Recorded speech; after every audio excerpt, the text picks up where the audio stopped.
मौसा जी, हाँ मैं लाडले बोल रहा हूँ, लाडले। हाँ मौसा जी, वो क्या, हम तो बर्बाद हो गए मौसा जी, हम लुट गए। वो रवि है ना, रवि, हाँ वो रवि यहाँ पर आया था और सुमन को लेकर भाग गया है।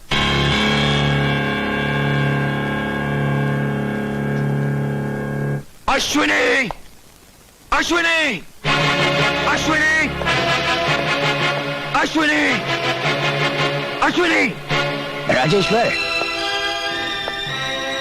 तुम्हारी चीख और बेचैनी बता रही है कि तुमने फैसला हमारे हक में किया है और इसीलिए तुम हमारे गरीब खाने पे तशरीफ लाए हो। मेरी बेटी कहाँ है?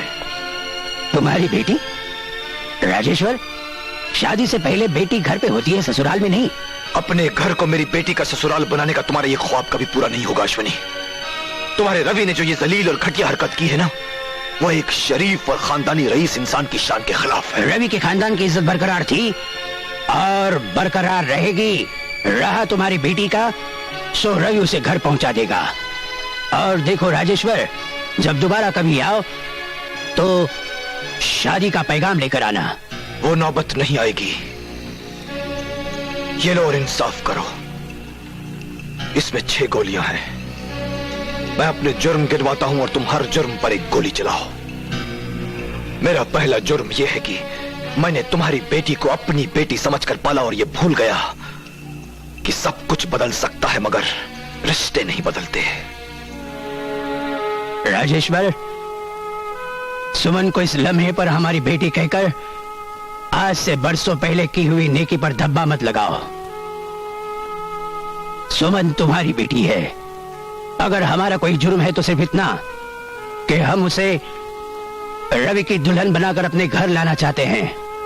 अगर इस हसीन हादसे पर तुम अपनी जान दे देना चाहते हो तो ये भी सुन लो कि जान दे देना हमें भी आता है। अगर तुम्हारा यही फैसला है अश्विनी कि मेरे घर में तुम्हारे रवि की बारात आए तो ठीक है, मगर यह भी सुन लो, उस बारात का इस्तकबाल करने के लिए राजेश्वर पहला धमाका अपने सीने पर लेगा। ऐसा नहीं होगा राजेश्वर, ऐसा नहीं होने देंगे, ऐसा नहीं होने देंगे। ये आपका पुलिस डिपार्टमेंट क्या कर रहा है? 3 दिन से एक ही बात दोहराई जा रही है कि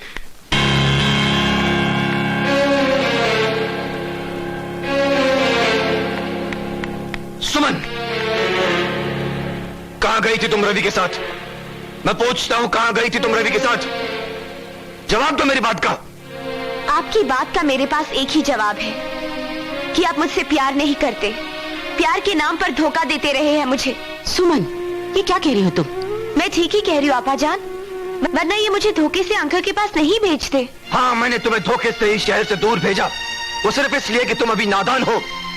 दुनिया नहीं देखी तुमने अभी, इसलिए तुम ये नहीं समझ पा रही हो कि रवि के प्यार में कितना स्वार्थ है। स्वार्थ उसके प्यार में नहीं, स्वार्थ आप में है डैडी। न जाने आपके दिल में उसके लिए इतनी नफरत क्यों है। काश आपने उसे मेरी नजर से देखा होता, लेकिन आपको अपनी बेटी की खुशियों से ज्यादा अपना स्टेटस प्यारा है। हाँ, मुझे अपना स्टेटस प्यारा है, अपना रुतबा प्यारा है। मैं जिस लड़के से तुम्हारा मुकद्दर जोड़ूंगा उसे मैं तुम्हारी नहीं अपनी नजरों से देखूंगा और परखूंगा। और फिर आज तुम उस अश्विनी कुमार की वकालत कर रही हो जिसके पार्टी में आने से तुम्हारा दम घुटता था। वो मेरी भूल थी जो उसकी मोहब्बत को न पहचान सकी। ये अचानक तुम इतनी समझदार कैसे हो गई हो? सिर्फ इसलिए कि रवि ने तुम्हें शीशे में उतार लिया है? रवि ने मुझे शीशे में नहीं उतारा, बल्कि मैंने खुद उसकी खूबियां देखकर उसे अपनाने का फैसला कर लिया है। तुम्हारी उम्र इतना बड़ा फैसला करने के लिए बहुत कम है। और ये मत भूलो कि सोसाइटी में तुम्हारे बाप का एक नाम है, एक मुकाम है, और सोसाइटी में तुम मेरे नाम से पहचानी जाती हो।